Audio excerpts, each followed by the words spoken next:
Selamat siang, salam pendidikan. Perkenalkan, nama saya Cecilia Supraptini, mahasiswa program Magister Pendidikan Dasar Universitas Muhammadiyah Palangkaraya. Video ini saya buat untuk memenuhi tugas mata kuliah Asesmen Pembelajaran Pendidikan Dasar dengan dosen pengampu Profesor Dr. Bulkani MPD.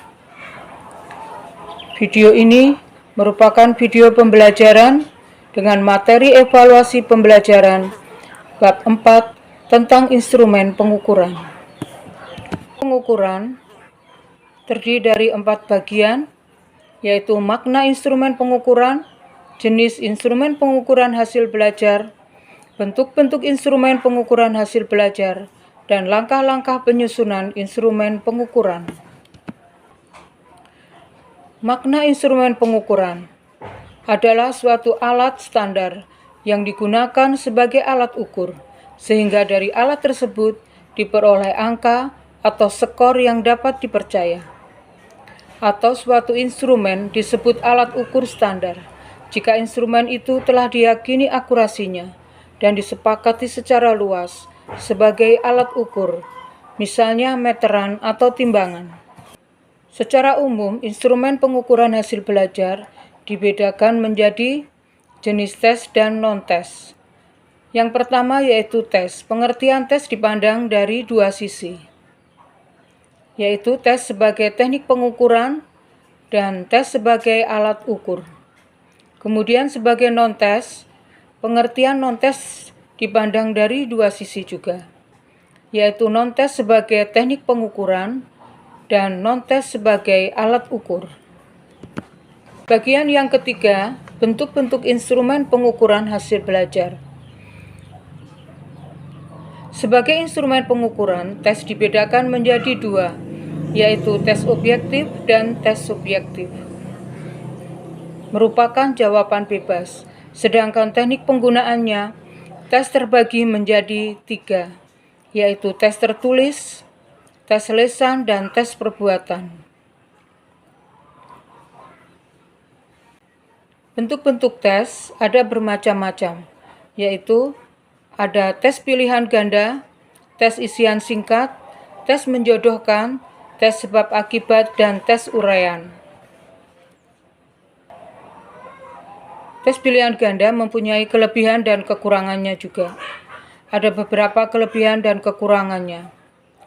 Kemudian tes isian singkat yang terdiri dari pernyataan atau pertanyaan dengan bagian jawaban yang dikosongkan. Kemudian dilengkapi kalimat dengan jawaban yang pasti untuk menilai aspek kognitif. Yang ketiga adalah tes menjodohkan. Tes menjodohkan terdiri dari dua bagian atau kolom yang menghubungkan, menjodohkan, mencocokkan, menyesuaikan pertanyaan dengan jawaban, mengukur aspek kognitif yang bersifat hubungan sederhana, asosiasi, dan relasi antar fakta. Kemudian yang keempat adalah tes sebab akibat. Tes sebab akibat ini menganalisa keterkaitan antara pernyataan satu bagian soal dengan soal lainnya. Terdiri dari stem soal dan alternatif jawaban, disusun dalam dua bagian. Pertama menyatakan sebab, dan yang kedua merupakan bagian dari akibat. Tes uraian atau essay, yaitu jawaban panjang yang terurai dari terinci dengan kata-kata sendiri. Hasil belajar kognitif dan lebih kompleks. Mengukur kemampuan analitis, membutuhkan jawaban panjang dan deskriptif. Bentuk-bentuk non-tes terbagi menjadi angket atau kuesioner. Angket atau kuesioner ini digunakan untuk mengukur hasil belajar afektif.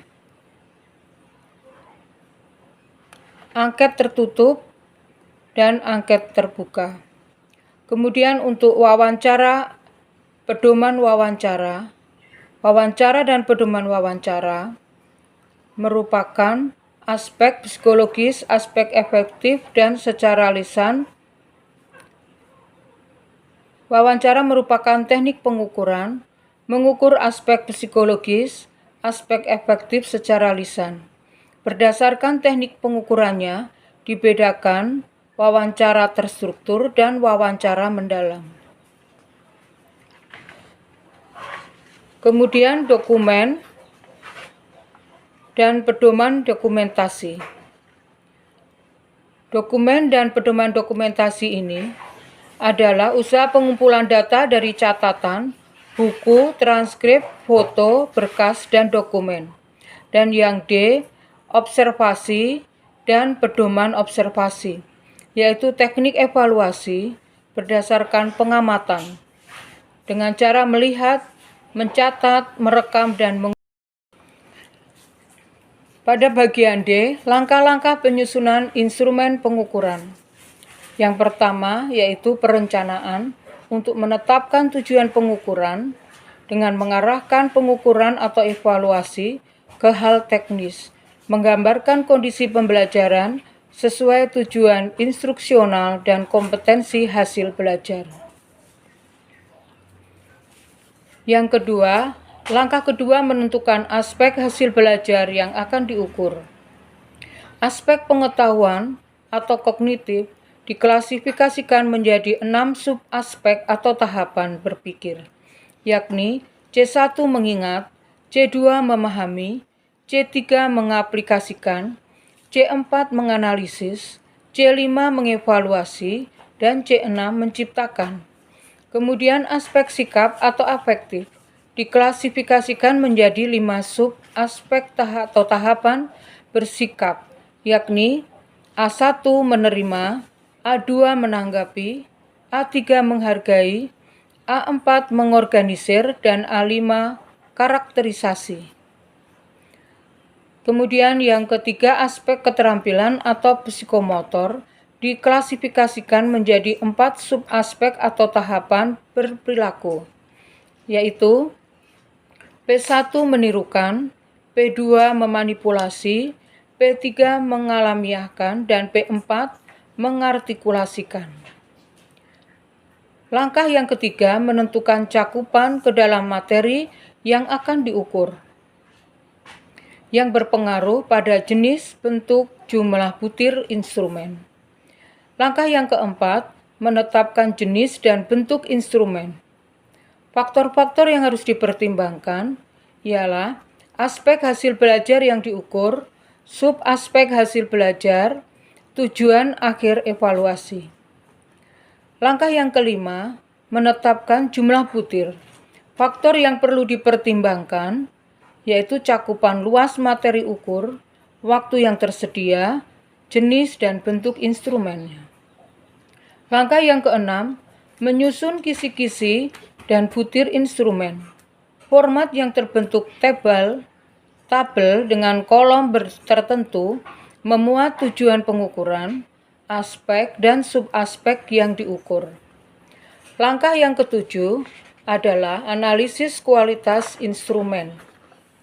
Analisis kualitas instrumen ini diperlukan untuk memperoleh instrumen yang handal, akurat, dan dapat dipercaya, meliputi uji pakar atau peer review secara teoretik.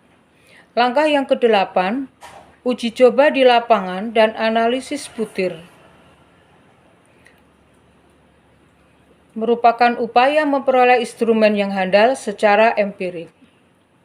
Langkah yang kesembilan adalah revisi instrumen jika diperlukan. Hal ini dilakukan jika butir instrumen kurang baik, maka perlu dilakukan perbaikan. Langkah yang ke-10, pengadministrasian instrumen. Instrumen yang baik harus diadministrasikan secara baik dan rapi. Demikian yang dapat saya sampaikan, semoga bermanfaat. Atas perhatiannya, saya mengucapkan terima kasih. Selamat siang, salam pendidikan.